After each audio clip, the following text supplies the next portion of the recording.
इंसानों की तारीख की सबसे बड़ी सैर, 7 आसमानों की सैर, अल-इस्रा वल Meraj. You believe that Muhammad went to heaven on a winged horse? Yes, I believe in God. शब मेराज में सिदरतुल मुंतहा। ये इतना अजीम सफर मक्का में रसूलुल्लाह सल्लल्लाहु अलैहि वसल्लम की जिंदगी के सबसे मुश्किल और सख्त टाइम में हुआ। पहले आप सल्लल्लाहु अलैहि वसल्लम का बाइकआउट किया गया, फिर आप सल्लल्लाहु अलैहि वसल्लम के दिल के सबसे करीब लोग हजरत अबू तालिब और हजरत खदीजा रज़ियल्लाहु ताला अन्हा की वफात, फिर ताइफ में आप सल्लल्लाहु अलैहि वसल्लम को इतने पत्थरों से मारा गया कि जूते खून से भर गए। एंड टू टॉप दैट, मक्का में आप सल्लल्लाहु अलैहि वसल्लम की सिटीजनशिप भी खत्म कर दी गई। और जब आप सल्लल्लाहु अलैहि वसल्लम मक्का में किसी और की पनाह में रह रहे थे, अल्लाह ने इसी सबसे मुश्किल टाइम आप सल्लल्लाहु अलैहि वसल्लम को इंसानों की तारीख की सबसे बड़ी सैर कराई, 7 आसमानों की सैर। A journey like none before. ये 7 आसमानों का सफर नबूवत के 11वें साल में हुआ, which means almost बिल्कुल मिडल में। और ये सफर रसूलुल्लाह सल्लल्लाहु अलैहि वसल्लम की जिंदगी का टर्निंग पॉइंट था। 7 आसमानों के इस सफर से पहले आप सल्लल्लाहु अलैहि वसल्लम मक्का में बहुत सख्त जिंदगी गुजार रहे थे, लेकिन इस सफर के डायरेक्ट बाद आप सल्लल्लाहु अलैहि वसल्लम ने मदीना हिजरत फरमाई, जहां एक नई रियासत के लीडर और बादशाह के तौर पर उनकी जिंदगी बिल्कुल बदल गई। एक दिन मक्का में आधी रात को जिब्राईल अलैहिस्सलाम आप सल्लल्लाहु अलैहि वसल्लम को बुराक पर मक्का से जेरूसलम बैतुल मुकद्दस की तरफ ले गए। ये बुराक नाम बर्क से निकला है, जिसका मतलब है लाइटनिंग, और हो सकता है इसका ये नाम इसकी लाइटनिंग स्पीड की वजह से इसको मिला हो। बैतुल मुकद्दस में आप सल्लल्लाहु अलैहि वसल्लम ने सारे पैगंबरों की इमामत की, और वहां से जिब्राईल अलैहिस्सलाम के साथ आप सल्लल्लाहु अलैहि वसल्लम पहले आसमान की तरफ रवाना हुए। पहले आसमान का दरवाजा इनके लिए खोला गया, और ये दरवाजा हमारे दरवाजों जैसा नहीं था। पहले आसमान में आप सल्लल्लाहु अलैहि वसल्लम की मुलाकात आदम अलैहिस्सलाम से हुई। उनकी राइट साइड पर जन्नत के लोग और उनके लेफ्ट साइड पर जहन्नुम में लोग थे। आदम अलैहिस्सलाम यूनिवर्स के पहले इंसान और दुनिया के सारे इंसान इन्हीं की औलाद हैं, और आदम अलैहिस्सलाम का जिक्र कुरान में 25 दफा हुआ है। आप सल्लल्लाहु अलैहि वसल्लम ने उन्हें सलाम किया, उन्होंने सलाम का जवाब दिया, और आप सल्लल्लाहु अलैहि वसल्लम दूसरे आसमान की तरफ रवाना हुए। वहां उनकी मुलाकात ईसा और याह्या अलैहिस्सलाम से हुई। ईसा और याह्या अलैहिस्सलाम एक दूसरे के कजन्स, जिन्हें क्रिश्चियनिटी में जीसस और जॉन द बैप्टिस्ट कहा जाता है। ये दोनों पैगंबर आज से 2000 साल पहले रोमन एम्पायर के स्टेट फलस्तीन में पैदा हुए, और इन दोनों कजन्स की जिंदगी बहुत ही मुश्किल हालत में गुजरी। हजरत याह्या अलैहिस्सलाम को एक जालिम हुक्मरान ने शहीद कर दिया, और इनकी शहादत को आज भी लोग करबला में इमाम हुसैन की शहादत से कंपेयर करते हैं। इनके कजन ईसा अलैहिस्सलाम के साथ भी यही होने वाला था, लेकिन अल्लाह ने आखिरी टाइम उन्हें दुनिया से उठा लिया। कुरान में याह्या अलैहिस्सलाम का जिक्र 5 दफा हुआ है, और हजरत ईसा अलैहिस्सलाम का जिक्र 25 मरतबा हुआ है। आप सल्लल्लाहु अलैहि वसल्लम ने इन्हें सलाम किया, उन्होंने सलाम का जवाब दिया, और आप सल्लल्लाहु अलैहि वसल्लम तीसरे आसमान की तरफ रवाना हुए। वहां उनकी मुलाकात यूसुफ अलैहिस्सलाम से हुई। यूसुफ अलैहिस्सलाम आज से ऑलमोस्ट 3600 साल पहले फलस्तीन में पैदा हुए, एंड वी ऑल नो कि कैसे वो वहां से इजिप्ट, जो उस जमाने का सुपर पावर था, उसके वाइस रॉय मतलब बादशाह के बाद सबसे ताकतवर वजीर बने। ये ऐसे था कि आज कोई यूके का प्राइम मिनिस्टर बने। यूसुफ अलैहिस्सलाम का जिक्र कुरान में 27 मरतबा हुआ है, और ये वाहिद पैगंबर है जिनकी डिटेल्स कुरान में बाइबल से भी ज्यादा है। आप सल्लल्लाहु अलैहि वसल्लम ने उन्हें सलाम किया, उन्होंने सलाम का जवाब दिया, और आप सल्लल्लाहु अलैहि वसल्लम जिब्राईल अलैहिस्सलाम के साथ चौथे आसमान की तरफ रवाना हुए। वहां उनकी मुलाकात इदरीस अलैहिस्सलाम से हुई। इदरीस अलैहिस्सलाम दुनिया के पहले इंसानों में से थे। आदम अलैहिस्सलाम और शीत अलैहिस्सलाम के बाद इदरीस अलैहिस्सलाम को इंसानों का तीसरा नबी माना जाता है, और दुनिया में सबसे पहले जुल्म के खिलाफ जिहाद इन्होंने ही किया था। इदरीस अलैहिस्सलाम को दुनिया का पहला साइंटिस्ट भी समझा जाता है, क्योंकि उन्होंने पहली दफा दुनिया में पेन कलम यूज किया था। पहली दफा आसमान में स्टार्स और प्लैनेट्स की मूवमेंट को ऑब्जर्व करके इंसानों की जिंदगी आसान बनाई थी। इदरीस अलैहिस्सलाम का जिक्र कुरान में 2 मरतबा हुआ है। आप सल्लल्लाहु अलैहि वसल्लम ने इन्हें सलाम किया, उन्होंने सलाम का जवाब दिया, और आप सल्लल्लाहु अलैहि वसल्लम 5वें आसमान की तरफ रवाना हुए। वहां आप सल्लल्लाहु अलैहि वसल्लम की मुलाकात हारून अलैहिस्सलाम से हुई। जब मूसा अलैहिस्सलाम पैगंबर बने तो उन्होंने अल्लाह से दुआ की कि मेरे भाई हारून को भी मेरे इस मिशन में शामिल करें, तो इस तरह हारून अलैहिस्सलाम भी पैगंबर बने।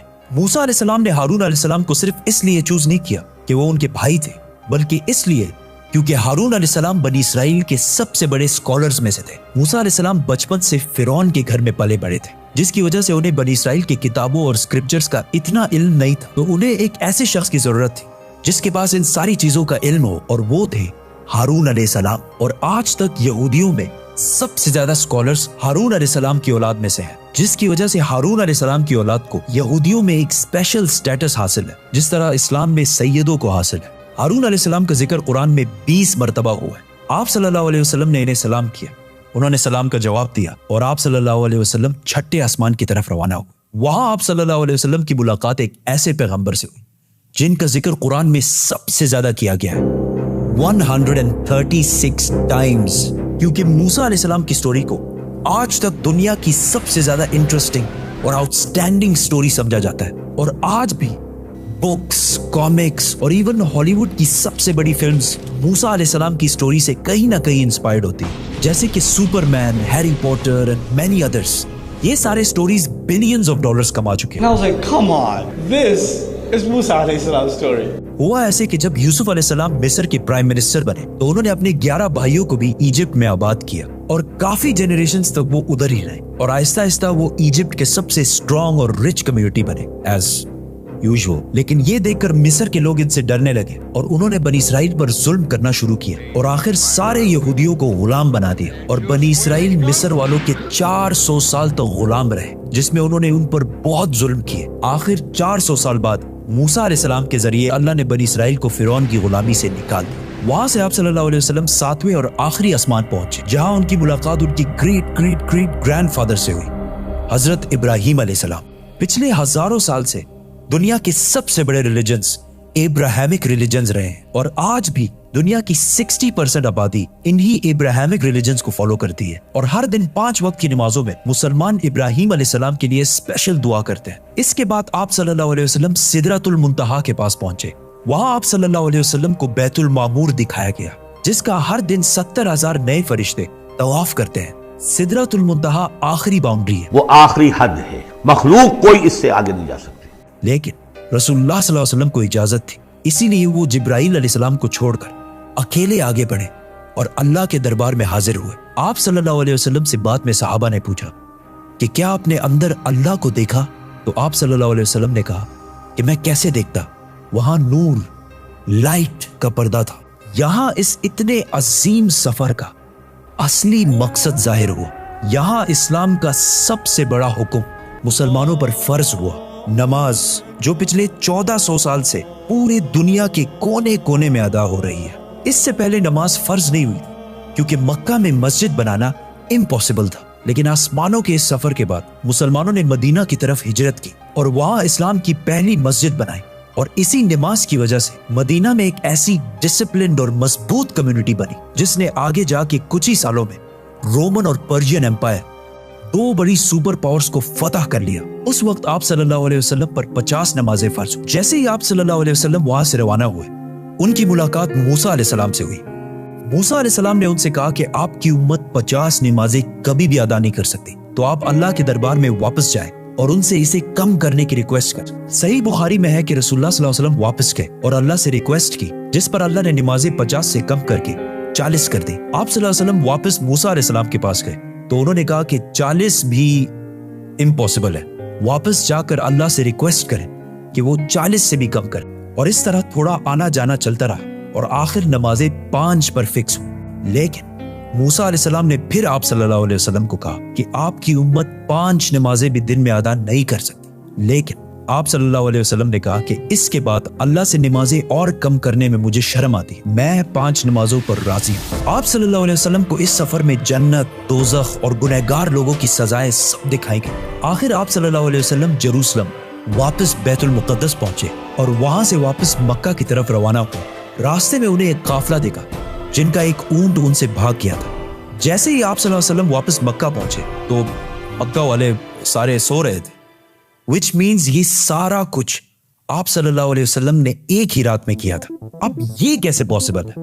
آئنسٹائن کی تھیوری آف ریلیٹیوٹی کے مطابق What is time? Time is not absolute, Time is not absolute. جس کا مطلب ہے کہ اگر ایک شخص تیز موو ہو رہا ہے اور دوسرا اپنی جگہ پر کھڑا ہے تو یہ دونوں ٹائم کو بالکل ڈیفرنٹ محسوس کریں گے، اور اگر کوئی لائٹ کے سپیڈ کے قریب ٹریول کرے تو اس کے لیے ٹائم بہت ہی سلولی پاس ہوگا۔ And as we know، Buraq کا نام ہی اس کی لائٹننگ سپیڈ کی وجہ سے رکھا گیا ہے، اسی لیے آپ صلی اللہ علیہ وسلم کے لیے یہ رات بہت لمبی تھی، और बाकी सारों के लिए ये एक नॉर्मल रात थी। जैसे ही आप सल्लल्लाहु अलैहि वसल्लम मक्का वापस पहुंचे, उनको पता था कि अगर वो ये सारी बातें मक्का वालों को बताएंगे तो मक्का वाले उनका बहुत मजाक उड़ाएंगे।